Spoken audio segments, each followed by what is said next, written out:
मित्रांनो, तुम्ही कधी नोटीस केलं आहे का? 2 घरं आहेत, दोन्ही घरांचं इन्कम सारखं आहे आणि तरीसुद्धा त्या दोन्ही घरांच्या आनंदांमध्ये बदल आहे किंवा फरक आहे. हे तुम्ही नोटीस केलंच असेल. बऱ्याच वेळेला असं होतं, की आपल्याला असं वाटतं, की खूप सुखी राहायचं आहे, आनंदी राहायचं आहे, म्हणजे आपल्याला जास्त पैसे कमावणे गरजेचं आहे. काही वर्षापर्यंत ते ठीकही आहे, परंतु एका पॉइंटनंतर म्हणजे आपल्या बेसिक गरजा पूर्ण झाल्यानंतर पुढे आपण तो पैसा किती कमवतो त्याच्यावरून आपला आनंद ठरत नाही, तर आपण तो पैसा कुठे आणि कसा खर्च करतो त्याच्यावरून आपला आनंद ठरतो. आणि हे मी सांगत नाही आहे, तर हे एका सायंटिफिक रिसर्चने प्रूव्ह केलेलं आहे आणि आज आपण त्याच्याबद्दलच बोलणार आहोत. आज मी तुम्हाला सांगणार आहे शास्त्रीयदृष्ट्या योग्य प्रकारे पैसा कसा खर्च करावा, जेणेकरून आपल्याला आपल्या पैशाचा हॅपी मनीमध्ये रूपांतर करता येईल, जेणेकरून आपल्याला त्या पैशातून खरंच आनंद विकत घेता येईल. चला तर मग सुरुवात करूया.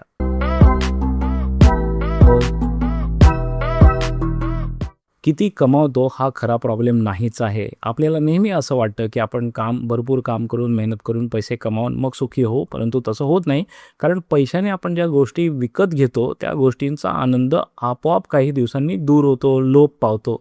आणि म्हणूनच तुम्हाला सांगतो, की खरा इश्यू हा नाही, की आपल्याला जास्त पैसे कमवता येत नाही. तर खरा इश्यू हा आहे, की आपल्याला कमावलेला पैसा योग्य प्रकारे इंटेन्शनली खर्च करता येत नाही. ओके, सहेतुक खर्च करता येत नाही. जर तुम्ही पूर्ण आयुष्यभरामध्ये तुम्ही निवडलेल्या चॉईसेस ज्या आहेत, त्याच्यामुळे खरं तर आपला हॅपीनेस ठरतो. आणि यासाठी हॅपी मनी नावाचं एक रिसर्च आहे, त्याच्याबद्दल मी तुम्हाला सांगतो. एलिझाबेथ डून या कोलंबिया विद्यापीठाच्या आणि मायकल नॉर्टन हे हार्वर्ड विद्यापीठाचे, त्या दोघांनी मिळून एक स्टडी केला होता आणि खूप एक्सटेन्सिव्ह स्टडी होता तो. अनेक देशांमध्ये अनेक लोकांवर त्यांनी स्टडी करून, रिसर्च करून त्या प्रकारचे निष्कर्ष काढले होते. पण मुळात ती स्टडी कसली होती, की हाऊ मनी अफेक्ट्स हॅपीनेस, पैशाचा आपल्या आनंदावर कसा परिणाम होतो याची ते रिसर्च करत होत्या. कारण तुम्ही बघितलं असेल, की काही पर्चेसेस आहेत ज्या केल्यामुळे आपल्याला आनंद वाढतो आणि काही पर्चेसेस केल्यामुळे तात्पुरता आनंद वाटतो, थोड्या दिवसांनी आपण ते विसरूनही जातो. आणि यावर हा त्यांचा रिसर्च होता. या रिसर्चमध्ये त्यांना काय मिळालं, तर या रिसर्चमध्ये त्यांना कळलं, की आपण किती कमावतो किंवा आपण किती खर्च करतो त्यावर आपला हॅपीनेस डिपेंडंट नाहीच आहे. तर आपला हॅपीनेस एकाच गोष्टीवर डिपेंडंट आहे पैशाशी संबंधित, की तुम्ही कसा खर्च करता, how do you spend it. आणि या रिसर्चमधून जे निष्कर्ष निघाले, ते निष्कर्ष आपण प्रॅक्टिकली कसे वापरायचे, तर त्यासाठी मी इथे 5 क्वेश्चनचे फिल्टर बनवलेलं आहे. 5 प्रश्न आपण स्वतःला विचारायचे बिफोर पर्चेसिंग एनिथिंग. काही मोठी खरेदी करताना जर तुम्ही हे 5 प्रश्न स्वतःला विचारलेत, तर त्याच्यातून तुम्हाला कळेल, की हा खर्च जो आहे माझा आनंद वाढवणार आहे, की हा खर्च पुढे मला तात्पुरता आनंद देणार आहे किंवा बिलकुल आनंद देणार नाही. तर चला हे बघूया 5 प्रश्न कोणते आहेत ते. क्वेश्चन नंबर 1, पहिला प्रश्न. Does this by me time or still it? बऱ्याच वेळेला आपण गोष्टी खरेदी करतो ज्या आपल्याला वेळ मिळवून देत नाही, तर उलट आपला वेळ घालवतात. उदाहरणार्थ, जर तुम्ही एखादं घर घेतलं, मोठं घर घेण्यासाठी तुम्ही दूरवर घेतलं आणि ट्रॅव्हल टाईम तुमचा वाढला, तर तुमचं घर तर चांगलं मिळाले, तुम्हाला लक्झरी मिळाले, परंतु तुमचा जो ट्रॅव्हल टाईम आहे रोजचा, तो तुमचा हॅपीनेस ठरवणार आहे. कारण जी गोष्ट तुम्हाला वेळ मिळवून देते ती तुम्हाला आनंद देते. या रिसर्चमध्ये टाईम वर्सेस हॅपीनेसची जेव्हा स्टडी झाली, तेव्हा लक्षात आलं, की जे लोक आपला पैसा वेळ वाचवण्यासाठी खर्च करतात, त्यांच्या लाईफमध्ये जास्त सॅटिस्फॅक्शन आहे, त्यांना स्ट्रेस लेवल कमी आहेत आणि त्यांना डेली हॅपीनेस जो आहे, कारण रोज त्यांना वेळ मिळतोय, तर त्याचा त्यांना आनंद होतोय. जसं मी तुम्हाला घराचं एक्झाम्पल सांगितलं, किंवा दुसरं एक्झाम्पल, तुम्ही वेळ वाचवण्यासाठी हाऊस हेल्प किंवा मेड घेतली, मदतनीस घेतली किंवा मदतनीस घेतला, तर तुम्हाला तो वेळ वाचेल, त्याचा तुम्हाला आनंद होईल. तुम्ही ग्रोसरी डिलिव्हरी जर स्वतः जाऊन खरेदी करण्याऐवजी तुम्ही ऑनलाईन मागवलं आणि तो वेळ वाचवला, तर तुम्हाला त्याचा आनंद होईल. किंवा तुम्ही जिथे काम करताय त्याच्या जवळ राहायला गेलात, भले थोडंसं रेंट जास्त देऊन जर तिकडे राहायला गेला, तर तुमचा कम्यूट जो येण्या-जाण्याचा वेळ वाचेल, तो तुम्हाला हॅपीनेस देईल. आता काही गोष्टी याच्यातल्या काउंटर इंट्युटिव्ह आहेत, म्हणजे त्या खरं तर प्रथमदर्शनी चुकीच्या वाटतात. उदाहरणार्थ, ग्रोसरी डिलिव्हरी बऱ्याच वेळेला लोकांना चुकीची वाटते, किंवा कामाच्या ठिकाणी राहायला जाणं महाग असतं, मग तिथे आपल्याला वाटतं, की अरे पैसे वाचवूया आपण, परंतु ॲक्च्युली ह्या गोष्टी उलट असतात. आणि वेळ वाचवणं महत्त्वाचं आहेच, परंतु वेळ वाचवलेला जो वेळ आहे त्याचा आपण काय करतो हेही तितकंच महत्त्वाचं आहे. जर आपण वेळ वाचवला आणि त्या वेळेत आणखीन जास्त ईमेल्सना रिप्लाय करत बसलो, आणखीन जास्त स्ट्रेस घेत बसलो, आणखीन काम वाढवून घेतलं, तर त्याचा आनंदात रूपांतर होणार नाही. आनंदात रूपांतर कसं होणार? जेव्हा तुम्ही तुमचा टाईम योग्य कामासाठी वापरताय. कुठल्या कामासाठी? तर फक्त वेळ वाचवणं पुरेसा नाही आहे. तर तो जो वाचवलेला वेळ आहे तो तुम्ही तुमच्या फ्रेंड्स अँड फॅमिलीबरोबर घालवताय का? तो तुम्ही व्यायाम करण्यासाठी घालवतायत का? वाचनासाठी, आराम करण्यासाठी, स्वतःच्या डेव्हलपमेंटसाठी, छंदासाठी, तरच तो वेळ वापरला जाईल. तरच तो वेळ तुमचा आनंदामध्ये कन्व्हर्ट होईल. ओके. जर तुम्ही वेळ वाचवलात आणि जास्त ईमेल, जास्त स्क्रोलिंग, जास्त काम करत राहिलात, तर त्या वेळ वाचवण्याचा काहीच फायदा नाही आहे. आणि त्यामुळे पहिला प्रश्न आपल्याला स्वतःला विचारायचा आहे कुठली गोष्ट खरेदी करताना, की ही गोष्ट केल्यामुळे मी माझा वेळ वाचवतोय की मी माझा वेळ घालवतोय? Now let's go to question number 2. जे आपण घेतोय ती एक कथा आहे, स्टोरी आहे, की ती एक गोष्ट आहे? म्हणजेच काय, की जर आपण खर्च वस्तूंवर केला तर तो तात्पुरता राहतो. थोड्या दिवसांनी आपण विसरून जातो त्या गोष्टीला किंवा आनंद कमी कमी होत जातो. पण जर त्यामध्ये स्टोरी असेल, त्यामध्ये अनुभव असतील, ते आपल्या आयुष्यामध्ये ॲड होणारे अनुभव असतील, तर नक्कीच तो एक चांगला खर्च असणार आहे. कारण तो आपल्या आनंदामध्ये ॲडिशन करणार आहे. रिसर्चने काय शोधलेलं आहे बघा, experiences create more happiness than possessions. एखादी गोष्ट तुम्ही घेतलीत, एक चांगला स्मार्टफोन घेतला, थोडे दिवस तुम्हाला छान वाटतं, 2-4 दिवस तुम्ही त्यातले फीचर्स एक्सप्लोअर करता, मित्रमंडळींना दाखवता, पण त्याच्यानंतर it becomes a basic phone always. Okay. खूप जास्त त्याच्यातून तुम्हाला आनंद डिराईव्ह करता येत नाही. पण जर तुम्ही त्याऐवजी एखादा अनुभव घेतला, तर तो अनुभव तुमच्या व्यक्तिमत्त्वाचा एक भाग बनतो. तो तुमच्या मेमरीज क्रिएट करतो. तो तुमचे अनुभव विश्व समृद्ध करतो. उदाहरणार्थ, जर तुम्ही एखाद्या डोंगरावर ट्रेकिंग करून आलात, तर तुम्ही सांगू शकता की मी हा ट्रेक केला आहे आणि तो ट्रेक तुमचा अनुभव समृद्ध करतो आणि तो तुम्हाला एक वेगळी आयडेंटिटी देतो. किंवा आणखीन एक गोष्ट आहे की एक्सपिरियन्सेस जे आहेत ते कंपेअर नाही करता येत. तुम्ही जर एखादी वस्तू घेतली तर तू किती महागाची घेतली आहे, मी किती महागाची घेतली, याचं कंपॅरिझन होतं. पण तुझा अनुभव आणि माझा अनुभव याच्यामध्ये कंपॅरिझन नाही करता येत. मला जो आनंद मिळाला तो माझा आनंद आहे. तो मला इतरांबरोबर कंपेअर करून त्यामुळे येणारं दुःख देखील सहन करण्याची गरज नाही आहे.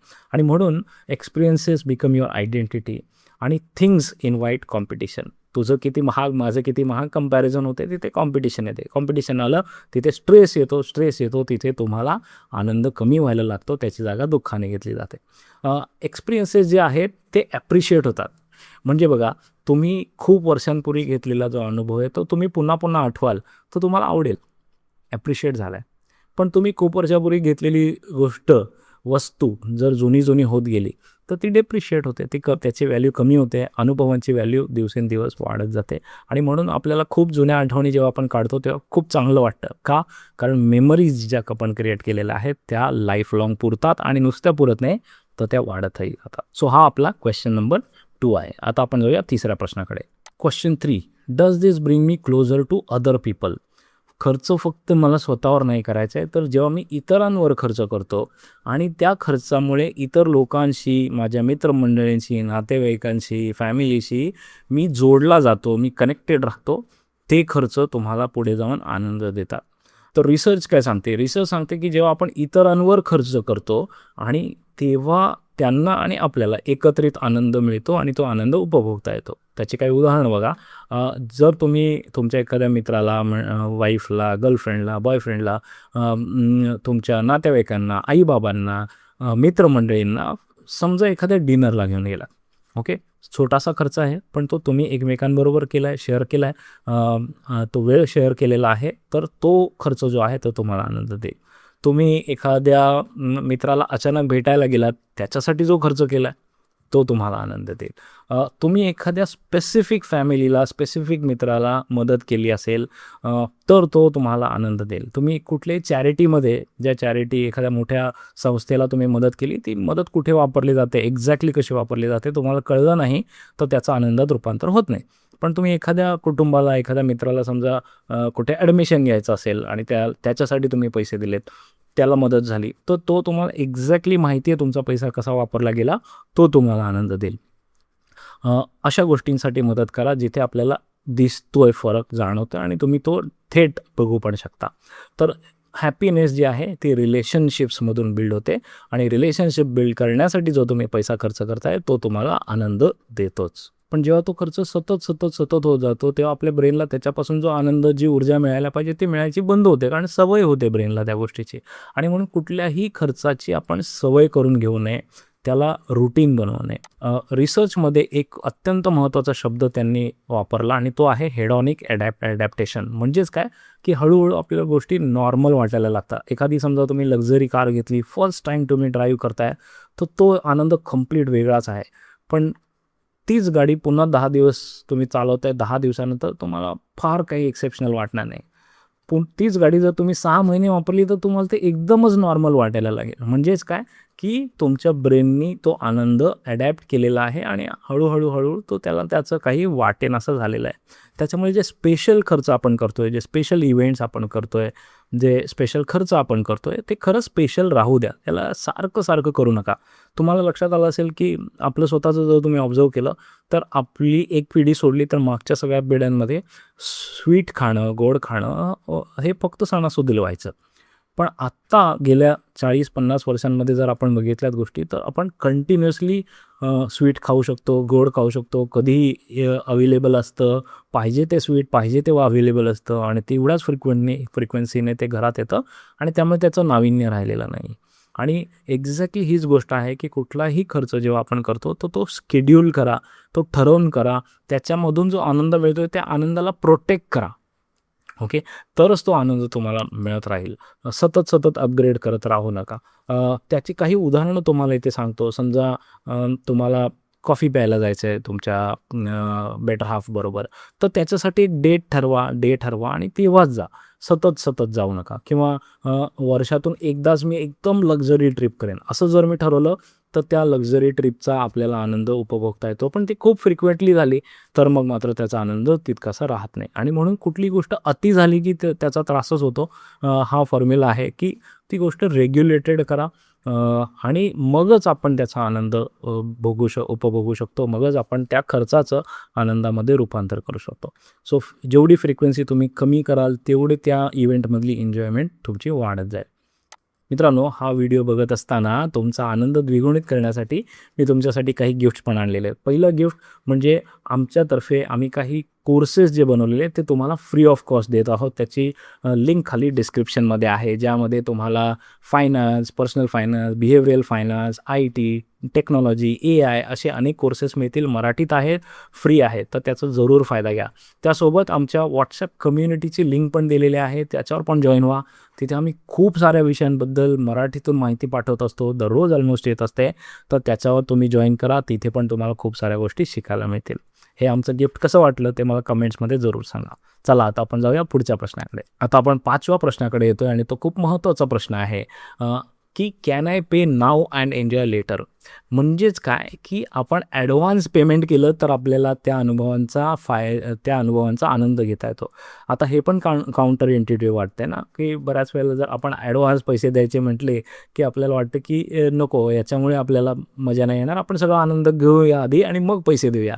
पण ॲक्च्युली रिसर्च उलट सांगते. रिसर्च काय सांगते, की जेव्हा आपण ॲडव्हान्स पेमेंट करतो एखाद्या गोष्टीसाठीचे, मला पिकनिकला जायचं आहे, त्या पिकनिकसाठी मी 4 महिने आधीच बुकिंग करून ठेवली, तर हा मधला 4 महिन्यांचा काळ आहे तो अँटिसिपेशन टाईम आहे, जिथे मी माझ्या ब्रेनला स्टिम्युलस देतो आहे, जिथे मी माझ्या ब्रेनला सांगतो आहे, की बघ आता एक पिकनिक येणार आहे, त्या पिकनिकमध्ये आपण असं करू तसं करू, त्याचं प्लॅनिंग करतो आहे, तयारी करतो आहे. आणि दॅट इज अँटिसिपेशन. आणि हा पण एक आनंदच आहे. ॲक्च्युली इव्हेंट व्हायच्या आधी तो होईपर्यंतचा जो हा टाईम आहे तो पण आपल्याला आनंदच देतो. आणि त्याच्यामुळे जर तुम्ही आधी बुकिंग करून ठेवलं, अगदी छोटं उदाहरण सांगतो, तुम्हाला मूव्हीला जायचं आहे, तर ऑन द स्पॉट प्लॅन करण्याच्या ऐवजी तो ॲडव्हान्स प्लॅन करा. 2-3 आठवडे आधीच मित्रमंडळींबरोबर, फॅमिलीबरोबर ॲडव्हान्स प्लॅन करा, तिकीट्स बुक करून ठेवा. तो मधला काळ आहे तो तुम्हाला होप देतो, अँटिसिपेशन देतो, you look forward to something आणि त्याचा तुम्हाला आनंद आपोआप मिळतो. किती छोटी गोष्ट आहे ना, पण ती तुम्ही नक्की करा. आणखीन एक गोष्ट फायद्याची अशी आहे, की जेव्हा आपण अनुभव ॲक्च्युली घेत असतो तेव्हा आपल्या ब्रेनला एक प्रकारचं रिलॅक्सेशन आहे. एक प्रकारे माहिती आहे, की ऑलरेडी पेड आहे, पैसे मी ऑलरेडी मोजलेत, त्याच्यामुळे आत्ता मला किती खर्च करावा लागेल त्याची धाकधूक जी आहे ती आपला तो अनुभव त्या वेळेला घ्यायला आपल्याला त्रास देते. आणि जर तुम्ही आधीच पेमेंट करून ठेवलेलं आहे तर तुम्ही निश्चिंतपणाने त्या वेळेला तिथे प्रेझेंट राहता, तिथे तुम्ही तो अनुभव एन्जॉय करता आणि म्हणून तुमचा हॅपीनेस वाढतो. जर तुम्ही आधीच बुक करून ठेवल्यात गोष्टी तर तुम्हाला त्याचा चांगला फायदा मिळवता येईल. This is power of anticipation. Financial stress राहत नाही आणि तुम्ही बेसिकली जास्त प्रेझेंट राहता, जास्त एन्जॉय करता. थोडक्यात हे 5 प्रश्न पुन्हा एकदा बघूया. प्रत्येक वेळेला खरेदी करताना हे 5 प्रश्नांची उत्तरं देण्याचा प्रयत्न करा. Does it saves time? या खर्चामुळे माझा वेळ वाचतो आहे का? Does it create memories? हा खर्च माझ्यासाठी वेगळे अनुभव तयार करतो आहे का? Does it strengthen relationship? हा खर्च माझ्यासाठी माझ्या रिलेशनशिप बळकट करतो आहे का? Can it stay special? हा खर्च रुटीन तर नाही आहे ना, हा खर्च स्पेशल ठेवलेला आहे मी. आणि डज इट क्रिएट अँटिसिपेशन? मला हा अँटिसिपेशनचा आनंद देतो आहे का? या 5 पैकी किमान 3 प्रश्नांची उत्तरं हो अशी असली तर तुम्ही तो खर्च करा, तो तुम्हाला नक्की आनंद देईल. आणि जर 0 असेल तर बिलकुल तो खर्च करू नका किंवा अवॉइड करा. सो मित्रांनो, थोडक्यात सांगायचं झालं तर money becomes powerful when spending becomes intentional. आणि स्मार्ट लोक इंटेन्शनल खर्च करतात, सहेतुक विचारपूर्वक ठरवून खर्च करतात. They don't just earn wisely, फक्त पैसा कमवत नाहीत तर ते पैसा योग्य प्रकारे खर्च देखील करतात. खरी श्रीमंती कशात आहे तर तुमच्या मिनिंगफुल टाईममध्ये, तुमच्या चांगल्या रिलेशनशिप्समध्ये, तुमच्या चांगल्या अनुभवांमुळे आणि तोच खरा सस्टेनेबल हॅपीनेस आहे, जो आनंद टिकून राहतो. आपल्याला तात्पुरता आनंद नाही पाहिजे तर दीर्घकाळ टिकून राहील असा आनंद पाहिजे. सो फ्रेंड्स, पैशाने आनंद विकत घेता येत नाही असं तुम्ही ऐकलं असेल तर पैशाने आनंद विकत घेता येतो, पण तो पैसा कमवून नव्हे तर तो पैसा योग्य प्रकारे खर्च करून. Smarter spending can actually buy you happiness. Friends, हा व्हिडिओ तुम्हाला कसा वाटला मला नक्की सांगा. तुमच्या कमेंट्स नक्की शेअर करा. तुम्ही यापैकी कुठल्या प्रकारे विचार करता, या 5 प्रश्नांची उत्तर देऊन तुम्ही खर्च करता का ते पण मला सांगा. आणि हा व्हिडिओ आवडला असेल तर शेअर करायला हरकत नाही. नक्की शेअर करा तुमच्या मित्रमंडळींबरोबर. Thanks a lot. Bye bye.